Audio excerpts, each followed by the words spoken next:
politics is something that exists in any community where people live along with each other and have to make decisions about how to live together. In the United States, I think the event that tends to do the most to remind us that we live in a political community is the presidential election that we have every 4 years. For many voters, for many citizens, this is the one big thing that they think about with regard to politics and political life. This is a presidential election year.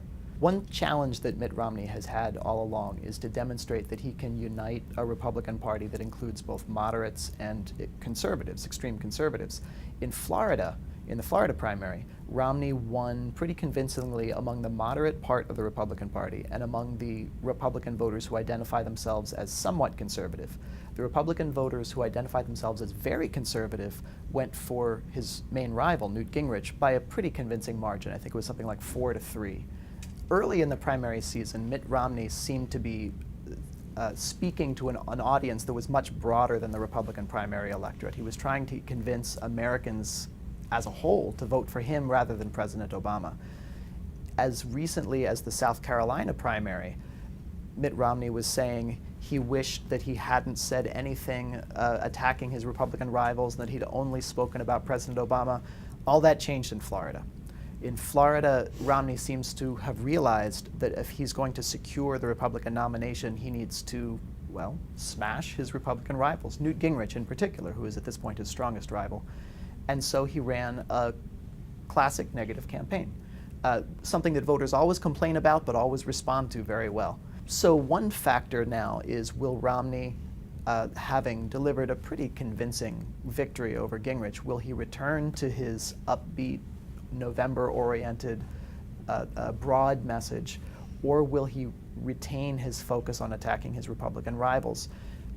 In some of the upcoming primaries and caucuses, in Nevada, in Michigan in particular, Romney probably has enough of an advantage over the other Republican candidates that he won't need to run such a negative campaign. In some of the other states that will come up on the primary schedule before too long, some of the deep South states, including Gingrich's home state of Georgia, that might not be the case. So one of the dilemmas that the Romney campaign is in now is, to what extent do they attack their Republican rivals, and to what extent do they aim their message at a broader American audience? The danger of not attacking the Republican rivals is that the Republican primary campaign will drag on and on and on. And even if it's overwhelmingly likely that Romney ends up as the nominee, a long primary campaign of the kind that we're seeing now, the kind that we saw in Florida, will end up almost certainly making him a less attractive candidate to Americans in general. Either he fights to win and hurts himself in the process, or he lets the primary campaign drag on and gets hurt by that. He's not in an easy position. One question that public opinion pollsters like to ask voters is, if the election were held today, would you prefer to vote for the incumbent or a candidate of the other party?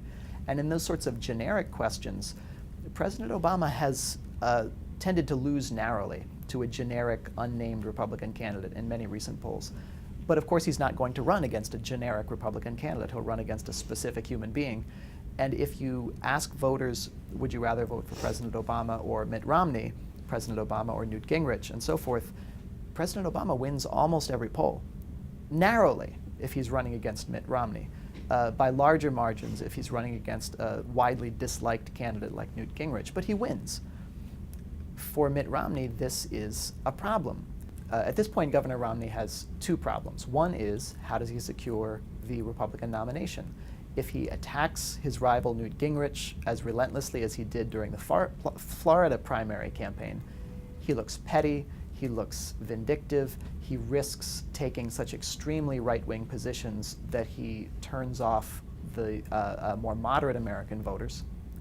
If he doesn't attack Newt Gingrich, he risks having a primary that drags on so long that he looks weak. His second problem is that he does have to think about the November election campaign, the general election. And it's not clear that he is a good match for the American mood. Now, I use the word mood advisedly. It's hard to read a country's mood. But if we can generalize about the national mood, I think it's safe to say that someone like Mitt Romney who has made his fortune in the finance sector, who is a son of privilege, he doesn't fit the national mood. It's not clear that a former college law professor like President Obama does either. So we might have two candidates who have a hard time speaking to some of the discontent that American voters feel right now. It's not clear that Mitt Romney has a natural advantage over President Obama.